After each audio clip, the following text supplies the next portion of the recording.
Hello everyone, welcome back to my channel prime prep. आज हम इस वीडियो में इग्नू के MPSC 11 which is European Union in the world के इंपॉर्टेंट क्वेश्चंस के बारे में बात करेंगे। आई होप आपके सारे एग्जाम्स अच्छे जा रहे होंगे। अगर आपको किसी और पेपर कोड की वीडियो चाहिए तो आप हमें कमेंट करके बता सकते हैं। अब हम आते हैं अपने फर्स्ट क्वेश्चन पे। फर्स्ट क्वेश्चन पे आने से पहले ही हम अपना क्वेश्चन पेपर देख रहे हैं PYQ 2023 का, जिसमें आज हम डिस्कस करने वाले हैं question number 1 to question number 5 तक। अगर आपको क्वेश्चन नंबर 6 से क्वेश्चन नंबर 10 तक चाहिए तो आप हमें कमेंट करके बता सकते हैं। ये सब हम सेकंड पार्ट में डिस्कस करेंगे। फर्स्ट क्वेश्चन है हमारा, discuss the formation of the European community and it's implications for global trade. कि हमें ये बताना है जो हमारी यूरोपियन कम्युनिटी थी वो कैसे फॉर्म हुई, वो कैसे बनी और उसकी क्या ग्लोबल ट्रेड पर क्या हमारे इम्प्लीकेशंस रहे। ठीक है, तो हम अपना आंसर शुरू करते हैं कि जो हमारी यूरोपियन कम्युनिटी है, ठीक है, वो सेकेंड वर्ल्ड वॉर के बाद काफी वीक हो गई थी, जिसकी वजह से क्या हुआ, जो हमारी इकोनॉमी है और जो हमारी पीस है वो काफी ज्यादा डाउन हो गई थी। ठीक है, इकोनॉमी डाउन होने की वजह से जो पूरी कंट्री थी उसमें बहुत ज्यादा टेंशन बनी हुई थी। तो सेकेंड वर्ल्ड वॉर के बाद क्या हुआ कि जो हमारी यूरोप था उसमें बहुत ज्यादा जरूरत थी पीस और इकोनॉमिक रिकवरी की। 1957 में जो ट्रीटी ऑफ रोम है इसने क्या स्टैब्लिश की, हमारी यूरोपियन इकोनॉमिक कम्युनिटी स्टैब्लिश की, जिसको हम EEC कहते हैं। और इसके कितने फाउंडिंग मेंबर्स थे? 6 फाउंडिंग मेंबर्स थे। यहाँ पे ये सारी कंट्रीज लिखी हुई है। उसके बाद इसके हम मेन गोल्स देखेंगे कि इसका मेन गोल्स क्या था। सबसे पहले इसका गोल था कि ये जो ट्रेड बैरियर्स है उसको ये हटाना चाहता था, रिमूव करना चाहता था। Free movement of goods, people, services and capital, कि जो सामान, लोग, सर्विसेज और पैसा ये सब जो है इनकी फ्री मूवमेंट हो, मतलब आजादी से आना जाना रहे इनका। Economic development and integration, economic growth और यूनिटी भी डेवलप करना इनका एक मोटिव या गोल था। 1993 में maastricht ट्रीटी जो थी उसने क्या किया, इसके थ्रू ये EEC इवॉल्व होके बन गया। क्या बन गया, क्या नाम रख दिया इसका? यूरोपियन कम्युनिटी इसका नाम रख दिया। ठीक है, और ये जो हमारी यूरोपियन यूनियन थी ये इसका एक इंपॉर्टेंट पार्ट हमारा बहुत ज्यादा बन गया था। ओके, इसके बाद आते हैं हम इसके इम्प्लीकेशंस पे कि अब यूरोपियन कम्युनिटी का ग्लोबल ट्रेड पर क्या इफेक्ट पड़ा। फर्स्ट था हमारा emergence of a major economic bloc. जो हमारा EC था ये दुनिया का एक स्ट्रॉन्ग इकोनॉमिक ब्लॉक बन गया था। ठीक है, US और जापान जैसी जो कंट्रीज थी इनके साथ ये क्या करने लगा था, कम्पीट करने लग गया था। ये बहुत ज्यादा एक पावरफुल प्लेयर बन गया था हमारे पूरे ग्लोबल मार्केट में। सेकंड हमारा यूनिफाइड एक्सटर्नल ट्रेड पॉलिसी। अब अलग अलग कंट्रीज डील नहीं करती थी तो पूरी EC एक ही टीम बनकर सारे ट्रेड डील्स करने लगी। ठीक है, करने लगी थी। और ये क्या करने लगी थी, इसकी वजह से क्या हो गया था, जो हमारी बार्गेनिंग पावर थी वो बहुत ज्यादा इंक्रीज हो गई थी पूरे हमारे ग्लोबल में। Third is trade with developing countries. जो ACP यानी कि हमारा अफ्रीका, कैरिबियन और पैसिफिक था, इन्होंने क्या किया, एक साथ एक स्पेशल एग्रीमेंट्स बनाए। ठीक है, एक साथ इनके बहुत सारे स्पेशल एग्रीमेंट्स हुए और क्या था उसमें, जिससे इनका क्या एक्सपेंड हुआ, क्या बढ़ा, इनका एक्सपोर्ट बढ़ा। They got easier access to European market। इनको इजीली क्या मिलने लग गया, एक्सेस मिलने लग गया EC मार्केट्स का, यूरोपियन मार्केट्स का। प्रमोशन ऑफ फ्री ट्रेड, कि EC ने पूरे फ्री ट्रेड और रूल्स बेस्ड सिस्टम को क्या करने लग गया, ये सपोर्ट करने लग गया, जिससे WTO जैसी जो हमारी ऑर्गेनाइजेशन है वो इसको क्या करने लग गई, प्रमोट करने लग गई। WTO के थ्रू ये अपनी जो रूल्स बेस्ड ट्रेड था इसको क्या करने लग गया, ये प्रमोट करने लग गया। फेयर और ओपन ट्रेड मैसेज दिया इसने कि फेयर होना चाहिए ट्रेड और हमारा क्या होना चाहिए, ओपन होना चाहिए। उसके बाद है रेगुलेटरी इन्फ्लुएंस। एक्सपोर्ट्स को EC के स्टैंडर्ड फॉलो करने पड़ते थे, जैसे कि प्रोडक्ट सेफ्टी कैसी है इनकी, एनवायरमेंटल रूल को देखना पड़ता था। ये एक्सटर्नल प्रोडक्शन को भी काफी ज्यादा क्या करता है, इफेक्ट करता है। ठीक है, एक्सटर्नल प्रोडक्शन नॉर्म्स को। फिर है हमारा एक्सटर्नल मार्केट एफिशिएंसी। क्या था कि जो अंदर के ट्रेड बैरियर्स थे वो हट गए थे, तो कंपटीशन क्या था, काफी ज्यादा बढ़ गया था, बूस्ट अप हो गया था, प्राइजेस कम हो गए थे, लेकिन जो ईसी एक बड़ा एक्सपोर्टर बन गया, यूरोप की इकोनॉमी और ज्यादा इफेक्टिव होने लग गई थी। कंक्लूजन आप लिख सकते हो कि जो यूरोपियन कम्युनिटी है एक एग्जांपल बन गया पूरे रीजनल कोऑपरेशन पे। उसने क्या किया, अपनी सारी कंट्रीज, उसने ये बताया कि हम जो सारी कंट्रीज है जब हम मिलकर काम करती है तो एक काफी ज्यादा स्ट्रॉन्ग इकोनॉमी और एक स्टेबल ट्रेड रिलेशन हम बना सकते हैं। ठीक है, स्टेबल ट्रेड रिलेशन पॉसिबल होते हैं। ग्लोबल ट्रेड में भी ईसी का इन्फ्लुएंस काफी ज्यादा दिखने लगा, जिससे कि उसके रूल्स, एग्रीमेंट्स और कोऑपरेशन के थ्रू, ठीक है, इन सब चीजों के थ्रू उनका क्या दिखने लगा, काफी ज्यादा ग्लोबल ट्रेड में इन्फ्लुएंस दिखने लगा।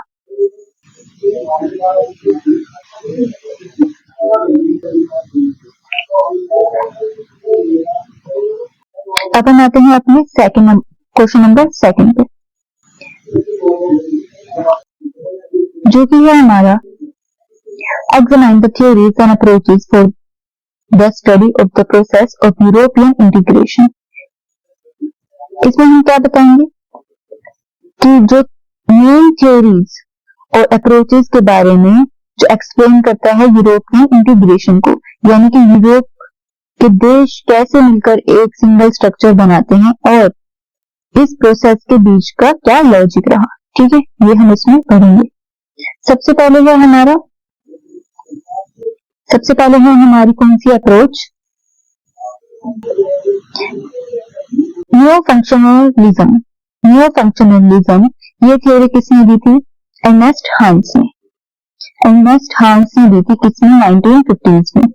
ठीक है, इसका उनका कहना था कि जब एक सेक्टर में कोऑपरेशन होता है जैसे कोल या स्टील, तो एक क्या बन जाता है, स्पिल ओवर इफेक्ट होता है जो बाकी सेक्टर्स में भी कोऑपरेशन लाता है। क्या होता है वो हमारा स्पिल ओवर इफेक्ट, जो कि बाकी जो हमारी सेक्टर्स है उसमें भी कोऑपरेशन लेकर आता है। जैसे कि एग्जांपल में जब कोल और स्टील इंडस्ट्रीज इंटीग्रेट होती है, ठीक है, उसके बाद एक इकोनॉमिक और पॉलिटिकल इंटीग्रेशन भी होने लगता है। ठीक है, और इसको हम क्या बोलते हैं, ECSC। फिर है हमारा नेक्स्ट अप्रोच इंटर गवर्नमेंटलिज्म। इस थ्योरी में क्या था, ये थ्योरी सबसे पहले तो हमें स्टैंटले हॉफमैन ने दी है। स्टैंटले हॉफमैन ने ये हमें थ्योरी दी है और इन्होंने क्या कहा है, इनके मुताबिक जो नेशनल स्टेट्स हैं, national states main decision makers होती हैं। ठीक है, कंट्रीज तभी कोऑपरेट कर पाती है जब उनका नेशनल इंटरेस्ट क्या हो, पूरा हो।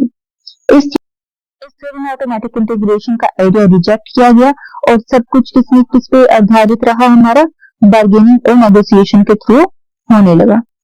ठीक है, इसका एग्जांपल यहाँ पे लिखा हुआ है, जो हमारी मास्टरिस्ट ट्रीटी थी, उन्होंने क्या किया, एक पावरफुल कंट्री जैसे फ्रांस और जर्मनी हो गए, इनके साथ नेगोशिएशन से बनी थी।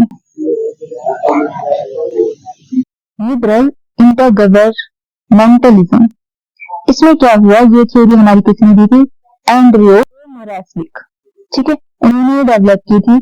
इनके जो इंटरगवर्नमेंटलिज्म था ये और डीप किया गया। ठीक है, इन्होंने क्या किया, इन्होंने बहुत ज्यादा जो इनका इंटरगवर्नमेंटलिज्म था उनको बहुत ज्यादा डीप किया। ठीक है, और क्या क्या कहा उन्होंने कि क्या होना चाहिए, हमारा सबसे पहले डोमेस्टिक इकोनॉमिक इंटरेस्ट होना चाहिए। डोमेस्टिक इकोनॉमिक इंटरेस्ट होना चाहिए और हमारा एक इंटरेस्ट होना चाहिए ग्रुप प्रेशर से। स्टेट्स पहले अपने घर का इकोनॉमिक इंटरेस्ट देखते हैं, फिर वो स्ट्रेटेजिक बार्गेनिंग करते हैं, उसके बाद ये एग्रीमेंट को स्ट्रॉन्ग बनाने के लिए पावर यूएन इंस्टीट्यूशंस को डेलीगेट करते हैं, इन्होंने ये कहा। उसके बाद है हमारा नेक्स्ट सुप्रा नेशनल गवर्नेंस। सुप्रा नेशनल गवर्नेंस में ये अप्रोच है कि ईयू इंस्टीट्यूशन जैसे कि हमारी यूरोपियन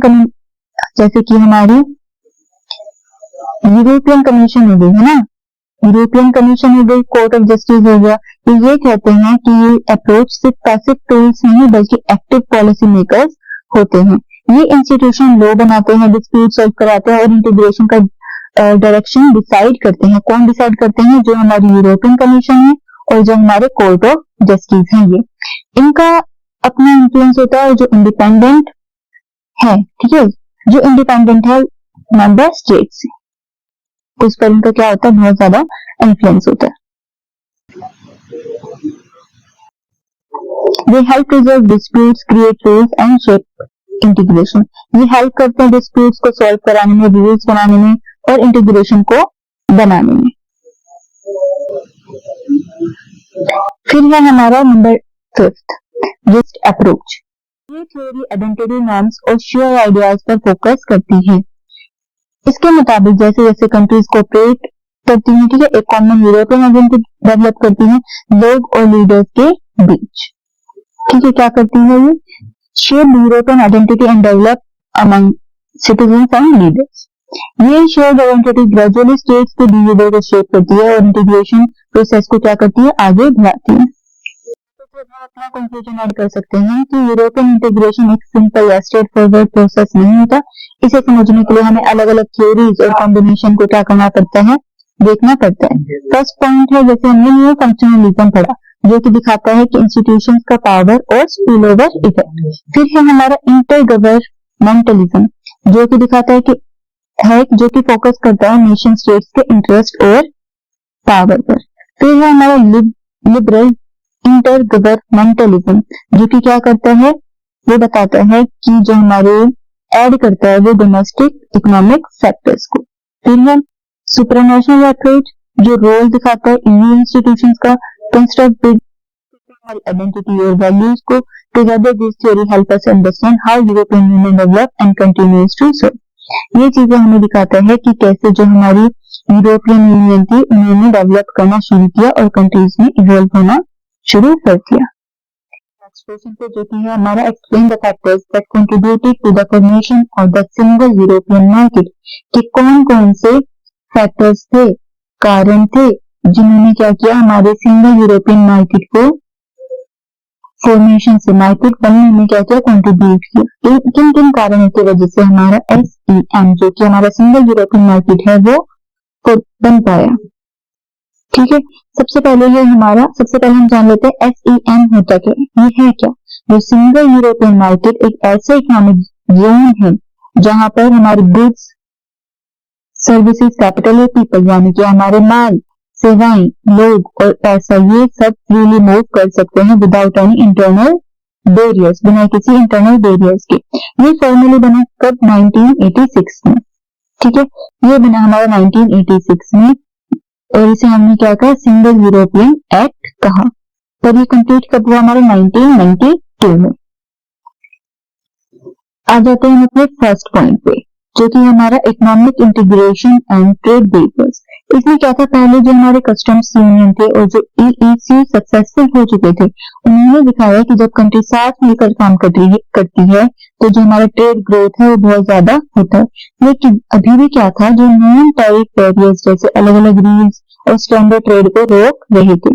इसलिए क्या लाया गया? इसलिए हमारा SEM को लाया गया, जिससे एफिशिएंसी बढ़े, कंपटीशन हो और लार्ज स्केल प्रोडक्शन हमारा क्या हो पाए? पॉसिबल हो पाए, ठीक है। उसके बाद में हमारा पॉलिटिकल विल एंड लीडरशिप। ये पॉसिबल होता है स्ट्रॉन्ग लीडरशिप की वजह से, स्पेशली जैक्यूज डिलॉर्स की वजह से, जो कि हमारे कौन थे? एक यूरोपियन कमीशन के प्रेसिडेंट थे, ठीक है। लीडर्स ने समझाया कि यूनिटी ही एक क्या है? हमारी स्ट्रेंथ है और यूरोप को ग्लोबल लेवल पे स्ट्रॉन्ग बनाए रखने के लिए इंटीग्रेशन जो है वो काफी ज्यादा जरूरी है।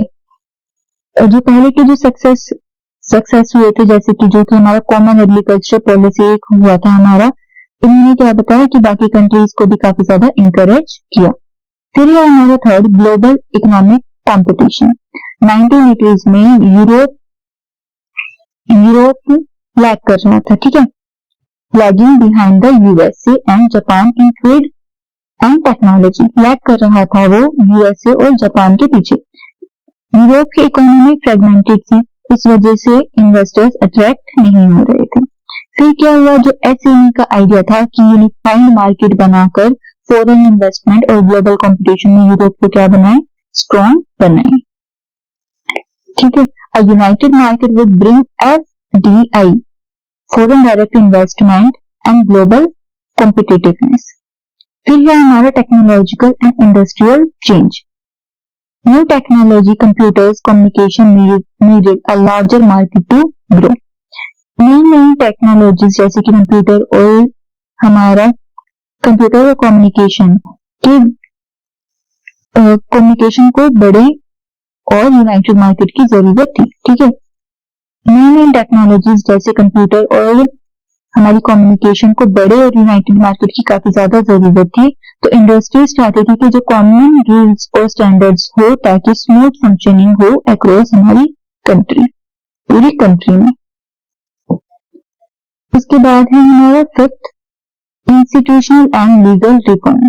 1986 के सिंगल यूरोपियन एक्ट ने प्रॉपर लीगल बेसिस दिए। ठीक है, इसने क्या दिया, हमारे पूरे लीगल बेसिस दिए कि किन किन, जैसे कि क्या बोला इसने कि फिजिकल बॉर्डर्स को हटाया जाए, फिजिकल को हटाया जाए, यानी कि टैक्स बैरियर को, और टेक्निकल हो जिसके रूल्स और रेगुलेशन सभी बैरियर्स हटा दिए जाए। मेजोरिटी वोटिंग और यूरोपियन कमीशन को नए पावर्स दिए गए ताकि डिसीजन जल्दी से जल्दी लिए जा सके। ठीक है, faster decision making using majority votings. उसके बाद है हमारा sixth point, free movement of people.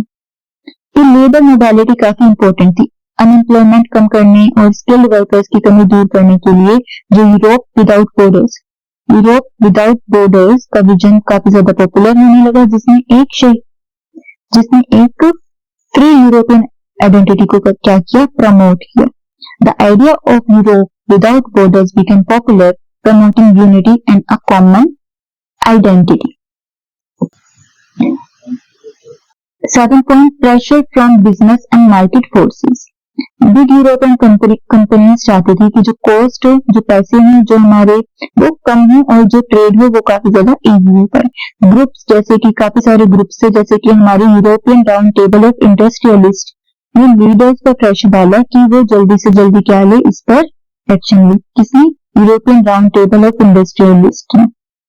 उसके बाद है हमारा कंक्लूजन, जिसमें हम ऐड कर सकते हैं कि सिंगल यूरोपियन मार्केट का फॉर्मेशन किसी एक वजह से नहीं हुआ था, ये एक कंबाइंड रिजल्ट था। किसका, हमारी इकोनॉमिक नीड का, हमारी स्ट्रॉन्ग पॉलिटिकल लीडरशिप का, लीगल रिफॉर्म्स का, बिजनेस प्रेशर का और ग्लोबल कंपटीशन का। जो हमारी SEM ने क्या किया, यूरोप को ज्यादा से ज्यादा यूनाइटेड, ज्यादा इफेक्टिव और ग्लोबल कॉम्पिटिटिव बनाया। और आज भी SEM यूरोपियन यूनियन की सक्सेस का एक सॉलिड फाउंडेशन है। ठीक है,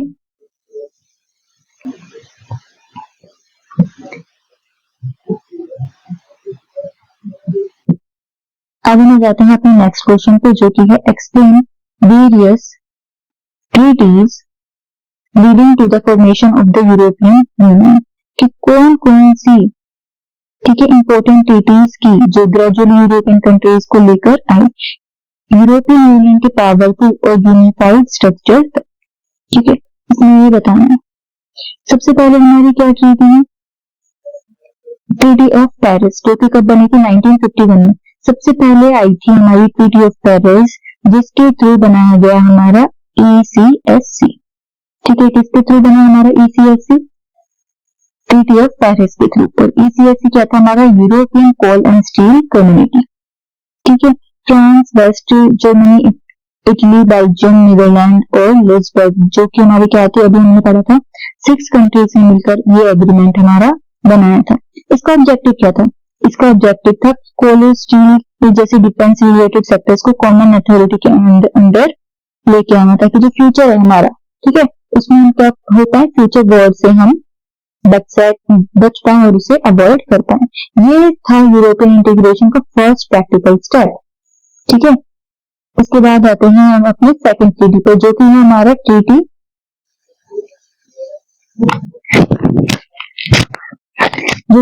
ट्रीटीज ऑफ रोम 1957।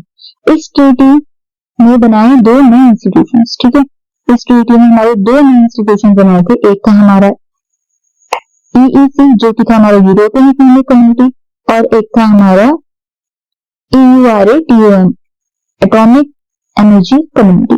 इसका क्या एम था, इसका एम था कि क्या हो, कॉमन मार्केट बना पाए हम, जो हमारे कस्टम्स है, कस्टम यूनियन को हम क्या करते हैं, स्टैब्लिश कर पाए, और free movement of goods, services, people और कैपिटल को अलाउ कर पाए, जो कि हमने अभी पढ़ा भी था। ठीक है, इससे क्या हुआ कि इससे जो हमारी ईयू की इकोनॉमिक फाउंडेशन थी वो क्या हो पाई, रेडी हो पाई। ठीक है, इकोनॉमिक फाउंडेशन जो थी हमारी वो रेडी हो पाई, किसकी, यूरोपियन यूनियन की। और इसकी क्या क्या की टाइप बताया हमने, एक था हमारा यूरोपियन इकोनॉमिक कम्युनिटी ईईसी, और एक था हमारा यूरेटम, जो जिसे हम कहते हैं एटॉमिक एनर्जी कम्युनिटी। फिर है हमारा सिंगल यूरोपियन एक्ट 1986। अब इसमें क्या हुआ था, इसमें हुआ कि ये हमारा एक रिवीजन था, किसका, ट्रीटी ऑफ रोम का। जो हमने ट्रीटी ऑफ रोम पढ़ा ना, इसी का क्या था, ये एक रिवीजन था। ठीक है, इसमें ये होता है कि इसका गोल था कि 1992 तक जो सिंगल यूरोपियन मार्केट का हो, क्या हो, क्रिएशन होता है, वो बन पाए।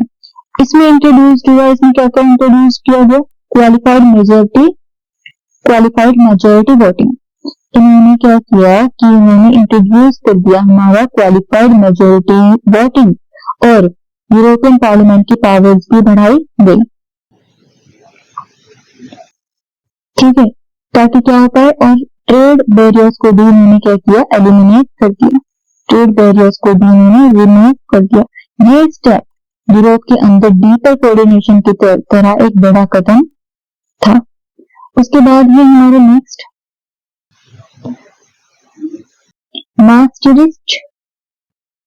maastricht ट्रीटी, जो कि हमारी आई 1992 में। ये ट्रीटी कहलाई ट्रीटी ऑफ यूरोपियन यूनियन। ठीक है, इससे जानी गई है ट्रीटी ऑफ यूरोपियन यूनियन, जिसमें फाइनली ईयू का एक फॉर्मल फॉर्मेशन हो पाया। ठीक है, इसमें 3 पिलर्स का स्ट्रक्चर लाया गया, जिसमें हमारा पहला था यूरोपियन मतलब इकोनॉमिक एंड मॉनेटरी यूनियन। पहला स्ट्रक्चर क्या था हमारा, 3 पिलर्स की बात की इसमें हमने, जो कि हमारा पहला था economic and monetary union. Economic matters पे फोकस किया इसमें। ठीक है, इसमें हम इकोनॉमिक मैटर्स पे फोकस किया, फॉरेन और सिक्योरिटी पॉलिसीज पे किया, justice and home affairs third. इन तीनों पे क्या किया, इसमें फोकस किया। इसी ट्रीटी को यूरो करेंसी का फाउंडेशन भी रखा गया। ठीक है, यूरो करेंसी, कॉमन करेंसी का, जो कि क्या किया, हमारी यूरो। फिर है हमारा फिफ्थ ट्रीटी ऑफ एम्स्टरडम, जो कि हमारे 1997 में आई थी। ये ट्रीटी थी maastricht ट्रीटी का एक अमेंडमेंट। ठीक है, इसी ट्रीटी में क्या लाए गए, थोड़ी सी चेंजेस ला गए, और इसका एम बनाया गया कि जो हमारी यूरोपियन यूनियन है उसको और एफिशिएंट और डेमोक्रेटिक बनाया जाए। ठीक है, क्या क्या ऐड किया गया, अभी अमेंडमेंट था तो इसमें कुछ कुछ चेंजेस तो लाए होंगे, कुछ कुछ ऐड हुआ होगा। तो सबसे पहले इसमें ऐड हुआ कि हमारा को डिसीजन प्रोसीजर को लाया गया, जिसमें क्या रोल दिया गया, इसमें पार्लियामेंट को रोल दिया गया। ठीक है, यूरोपियन पार्लियामेंट को। जस्टिस और फॉरेन पॉलिसी में भी कोऑपरेशन स्ट्रॉन्ग हुई। ठीक है, और फिर इन्होंने इंस्टीट्यूशनल रिफॉर्म्स लाए ताकि क्या हो पाए, इनलार्जमेंट मैनेज हो पाए, किसका, ईयू का। फिर है हमारा नेक्स्ट ट्रीटी ऑफ नाइस, जो कि है हमारे 2009 में। इसमें क्या हुआ था, इस ट्रीटी में फोकस किया कि जो हमारा ईयू के ईस्टवर्ड एक्सपेंशन बढ़े। ठीक है, क्या क्या मेन चेंजेस चाहिए थे इनको, कि काउंसिल में वोटिंग सिस्टम बदला, पार्लियामेंट की सीट डिस्ट्रीब्यूशन एडजस्ट हो पाए, और जो कमीशन का है, कमीशन को क्या हो पाए, रिस्ट्रक्चर किया गया। इस ट्रीटी में मेन चेंजेस क्या क्या ला पाए, सबसे पहले मैंने आपको बताया कि काउंसिल में वोटिंग सिस्टम बदला गया, काउंसिल में। और क्या हो पाए, पार्लियामेंट की जो सीट डिस्ट्रीब्यूशन थी उसे क्या किया, adjust the number of seats in the European parliament. और क्या हुआ, जो हमारा कमीशन था उसका रिस्ट्रक्चर किया गया। जो हमारा कमीशन कौन था, यूरोपियन कमीशन को क्या किया, रिस्ट्रक्चर किया गया, किसलिए, ताकि जो हमारी यूनियन है वो और बड़ी और एफिशिएंट बन पाए। इसका मेन गोल यही था कि जो बड़ी और डाइवर्स ईयू को एफिशिएंटली रन करवाना। फिर है हमारा सेवंथ ट्रीटी ऑफ लिस्बन 2007, और कब इन्फोर्स में आई है, 2009 में। जब यूरोपियन कॉन्स्टिट्यूशन फेल हो गया था तब आई, ठीक है, ये हमारी ट्रीटी लिस्बन ट्रीटी, तब इसको लेकर आया गया जब हमारा जो यूरोपियन कॉन्स्टिट्यूशन है वो फेल हो गया था, ठीक है। जिसका एम था, इसका एम था कि जो हमारे ईयू को डेमोक्रेटिक, ट्रांसपेरेंट और यूनाइटेड बनाया जाए, ठीक है। इस ट्रीटी का एम यही था कि जो हमारी ईयू को और ज्यादा डेमोक्रेटिक और ट्रांसपेरेंट बनाया जाए। प्रेसिडेंट को यूरोपियन काउंसिल को पोस्ट, प्रेसिडेंट को जो ट्रीटी के अंदर हुआ क्या, ट्रीटी ऑफ लिस्बन के अंदर क्या चेंजेस क्या थे, इसके अंदर हुआ कि जो हमारे जो प्रेसिडेंट ऑफ यूरोपियन काउंसिल है उनकी एक पोस्ट बनाई जाए, high representative for foreign affairs का क्रिएशन किया जाए। ये हुआ मतलब ये इस ट्रीटी के अंदर हुआ कि जो प्रेसिडेंट ऑफ यूरोपियन काउंसिल है उनकी एक पोस्ट बनाई गई और high representative for foreign affairs को बनाया गया, लीगल पर्सनैलिटी बनाया गया किसको, ईयू को, ठीक है। और फंडामेंटल राइट्स चार्टर को लीगली बाइंडिंग पे बनाया गया, ठीक है। यहाँ पे मैंने लिखा भी है कि सबसे पहले हमारा क्या हुआ, प्रेसिडेंट को,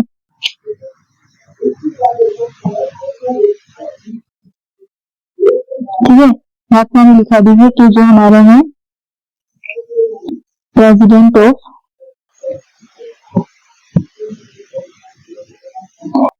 ऑफ यूरोपियन काउंसिल बनाया गया, high representative of foreign affairs भी बनाया गया, और क्या हुआ, लीगल पर्सनैलिटी बनाया गया ईयू को, चार्टर ऑफ फंडामेंटल राइट्स को लीगल बाइंडिंग दी गई, और जो ईयू के जो सिटीजन्स और पार्लियामेंट की पावर्स को भी बढ़ाया गया, ठीक है। इस ट्रीटी के अंदर ये सब हुआ था।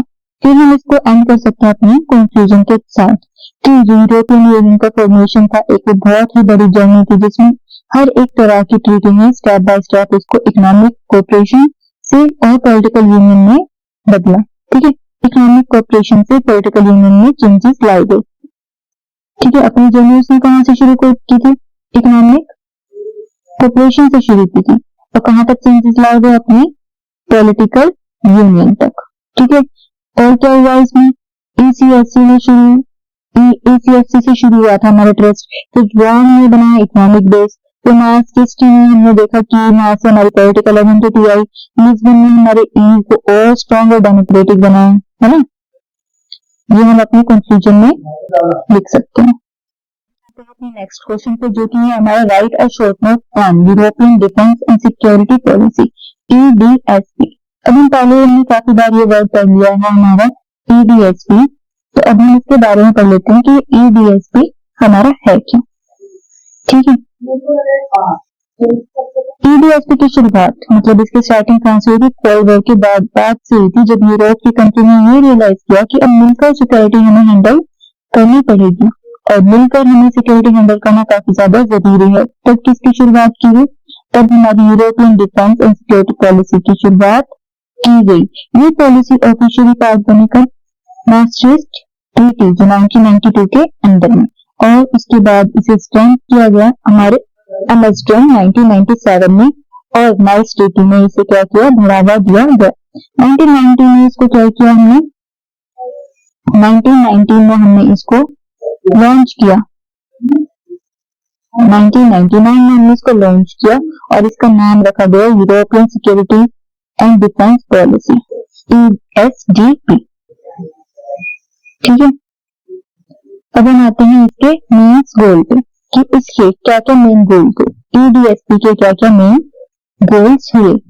सबसे पहले इसके इन्होंने हमें 4 मेन एम्स बताए, ठीक है, 4 चार मेन एम्स से। फर्स्ट था हमारा क्राइसिस एंड कॉन्फ्लिक्ट मैनेजमेंट का, जिसमें हमने देखा कि स्पेशली जो आउटसाइड EU जैसे कि हमारे अफ्रीका, मिडिल ईस्ट और बाल्कन्स, ठीक है। सेकंड हमने देखा पीस कीपिंग मिशन, वॉर के बाद ही नेचुरल डिजास्टर्स के बाद हेल्प भेजना, ये भी क्या था इसका एक मेन एम था। थर्ड था डिफेंस कोऑपरेशन, इसमें हमने देखा कि जो EU के मेंबर्स के बीच मिलिट्री कोऑपरेशन बढ़ाना, ये भी इसका एक मेन एम था। Promote democracy and human rights, ये भी इसका एक एम था कि इनकी जो कॉन्फ्लिक्ट जोन है उसको क्या किया, प्रमोट किया जाए, यानी मिलिट्री प्लस ह्यूमैनिटेरियनिज्म दोनों को दोनों का ही इसमें रोल हो। अभी मैं जाती हूँ इसके इम्पोर्टेंट फीचर्स पे कि जो हमारा EDSP था इसके क्या क्या इम्पोर्टेंट फीचर्स रहे। ये सिविलियन और मिलिट्री दोनों तरह की टीम्स देख सकते थे, जैसे कि पुलिस यूनिट्स, डॉक्टर्स या आर्म फोर्सेस भी। ये सबसे बड़ा इसका क्या था, एक फीचर था। Second is European defence agency, EDA, European defence agency. इसको भी हमारा बनाया गया ताकि जो मिलिट्री कोऑर्डिनेशन है, ठीक है, उसको क्या किया जाए, इम्प्रूव किया जाए।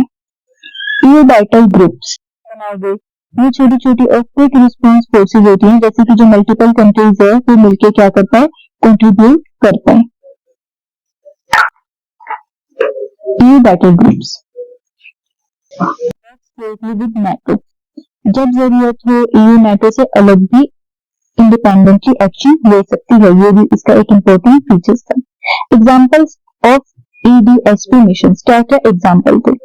जो हमारा EUFOR था, EU4 था, ये क्या था हमारा, बोस्निया में था, और किस लिए था ये, हमारा पीस कीपिंग के लिए, ठीक है। EULEX ये हमारा कोसोवो में था, और इसका मिशन क्या था, इसका मिशन था कि पुलिस और जुडिशियल रिफॉर्म्स कराना।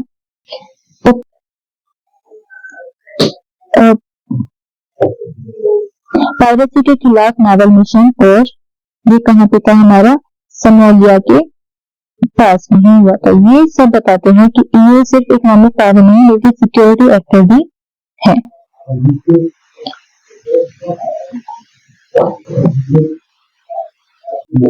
लास्ट में हम यहाँ पे कंक्लूजन लिख सकते हैं कि जो हमारा EDSP ने यूरोपियन यूनियन को एक ग्लोबल पीस प्रमोटर और प्रॉब्लम सॉल्वर बनाया, जिससे ये पॉलिसी दिखती है कि EU अब सिर्फ ट्रेड और इकोनॉमी तक लिमिटेड नहीं है, बल्कि ग्लोबल लेवल पर सिक्योरिटी और ह्यूमैनिटेरियन एफर्ट्स में भी एक्टिव है। EU is now more than a market, it's also a guardian of peace। ठीक, इसमें हम ये लिख सकते हैं। अब हम आते हैं अपने नेक्स्ट क्वेश्चन पे, जो कि है हमारा European union relations with Russia on security and economic issues. तो जो हमारा यूरोपियन यूनियन है इसके क्या क्या रिलेशंस है किसके साथ, रशिया के साथ, किस बेसिस पर, हमारे सिक्योरिटी और इकोनॉमिक बेसिस पर, सिक्योरिटी और इकोनॉमिक इश्यूज पर क्या रिलेशनशिप है यूरोपियन यूनियन के किसके साथ, हमारे रशिया के साथ। ठीक है, अब हम आते हैं अपना फर्स्ट पे, जो कि हमारे इकोनॉमिक, क्या क्या इकोनॉमिक रिलेशनशिप है। EU was once रशिया का लार्जेस्ट स्टेट पार्टनर। EU एक बार क्या था, हमारा सबसे पहला रशिया का पार्टनर रहा था, स्पेशली इन टर्म्स में oil, gas and raw material. ठीक है, काफी ज्यादा अच्छे रिलेशनशिप्स थे, काफी अच्छे पार्टनर्स जो रहे थे ऑयल, गैस और नेचुरल रिसोर्सेज के बेसिस पे। 1997 में दोनों ने मिलकर साइन किया था हमारा पार्टनरशिप एंड कोऑपरेशन एग्रीमेंट। ठीक है, कब किया था इन्होंने, 1997 में दोनों ने मिलकर डील की थी हमारे इस वाले एग्रीमेंट को। इसलिए की थी इंप्रूव करने के लिए हमारे ट्रेड और कोऑपरेशन को। लेकिन 1914 में जब रशिया ने क्राइमिया पर ज्यादा कब्जा किया तो रिलेशंस उनके क्या होने लगे, थोड़े से बिगड़ने लगे। ये लगा इकोनॉमिक सैंक्शंस इस पर रशिया पर।